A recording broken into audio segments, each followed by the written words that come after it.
A eleição, quando ocorreu a eleição em 80, não foi nem uma eleição tão complicada.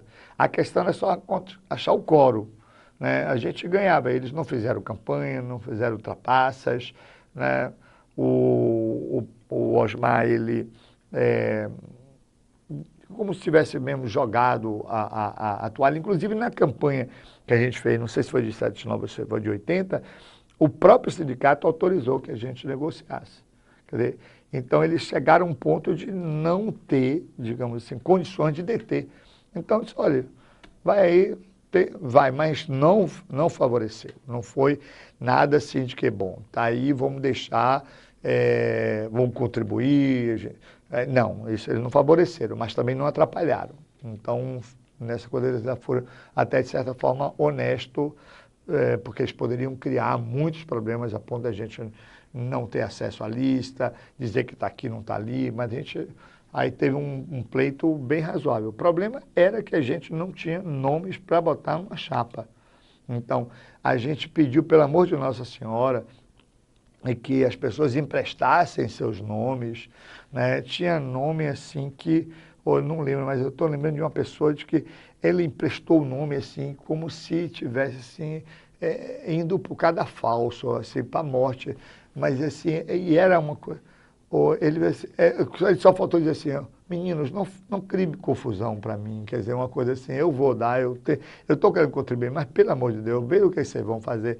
E não era um sindicato, mas tudo bem que a gente estava no período de ditadura, né? No entanto, não tinha esse risco todo de você ser atropelado pela ditadura de alguma maneira assim, não tinha esse risco todo, não, que a gente estava em 80 já chegando assim,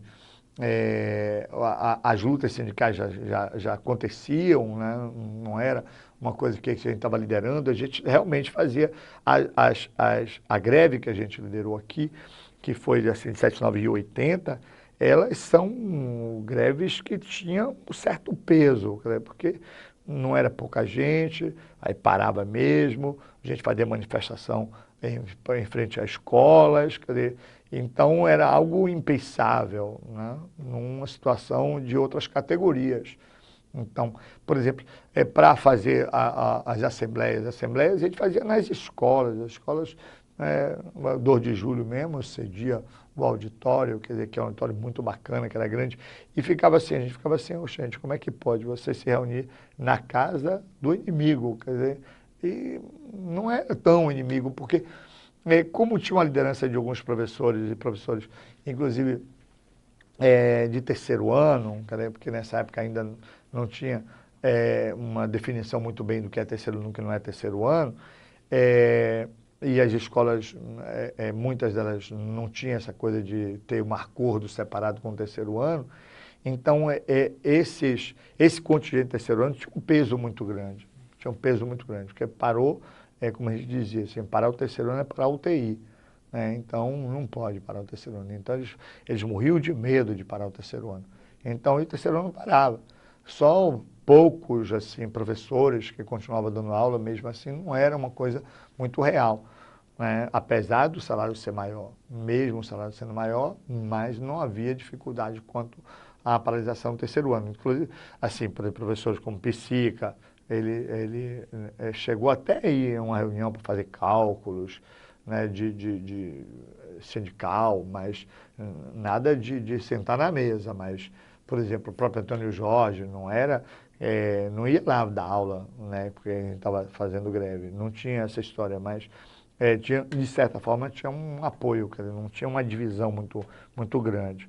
Isso talvez contribuísse muito para que houvesse credibilidade, que os diretores não embarreirassem tanto assim. Também, por exemplo, a gente só tinha algumas dificuldades com o Nobel, né? O Nobel ele era um pouco reticente nessas greves até 70 e 84, 5, né? Aí tinha umas coisas assim, uns conflitos maiores com o Nobel.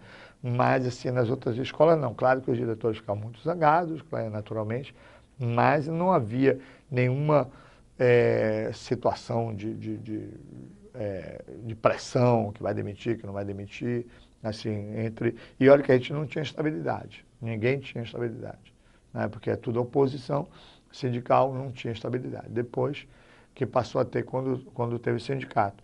Mas, assim, no que é interessante é porque o movimento, ele continua, quer dizer, é mais ou menos a característica do de hoje. Aí você tem um peso, que era o Vieira, que é uma escola que tinha muito professor. Aí tinha o Marista, né, o Social, que tinham também muitos professores, São Paulo, 2 de Julho, que normalmente formava. Aí depois agregou-se, por exemplo, a Girassol.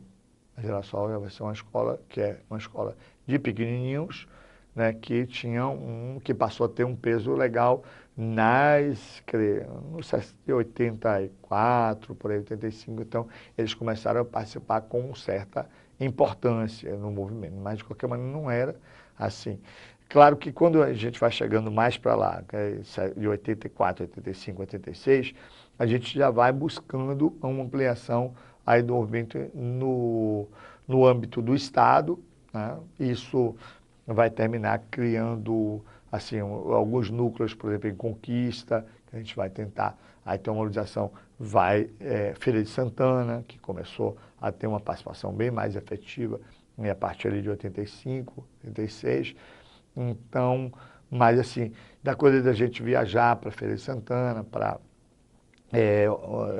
se reunir com os professores, aí para fazer pequenas assembleias, mas assim, não muito, digamos assim, muito significativo, né? Muito significado. Chegou a criar uma seção sindical em algum desses lugares? Em Feira de Santana vai aparecer, vai aparecer. E Conquista, a gente tinha uma mobilização legal, a gente tinha uma boa mobilização. Mas assim, Tabuna não tinha, nesse lugar não tinha, mas a gente tinha nesses dois que tinha, mas de qualquer sorte, era muito difícil as comunicações,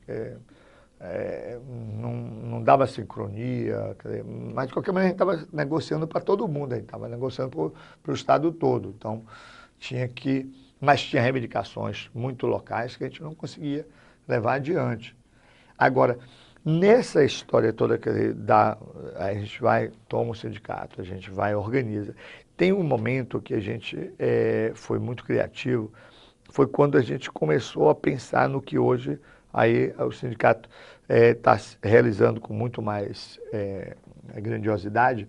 Me parece que você estava nessa história, que era a jornada pedagógica. Então, a gente fazia a jornada pedagógica com um caráter, mas não estava na convenção, que era suspensão de aula, né? A gente vai, só depois que vai negociar. Mas a jornada pedagógica a gente via como uma coisa preparatória da campanha salarial do ano seguinte. Então, os primeiros, que ele era no 2 de julho, então, os primeiros debates, você foi fazer uma palestra, acho que não foi no primeiro ou no segundo, mas sim, eu lembro de você lá. Mas era assim, era uma outra, quer dizer, é um outro momento de juntar todo mundo, né? De juntar, de conversar, e sempre os temas não deveriam ser temas necessariamente políticos, né? Mas temas, né, por exemplo, aprofundamento de temas pedagógicos, de educação, de cada educação, que a gente achava que nesse veio a gente conseguiria trazer o professor, mesmo que aquele que não era militante, que não era atuante, mas que ele poderia, naquele momento, se interessar e chegar perto.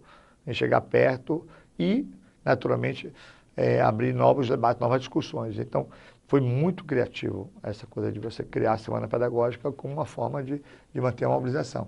Mas isso já vai ser, me parece que 86, me parece, por aí. Já é assim, um pouquinho mais, assim, no meado da década. Já no início não tinha essas coisas.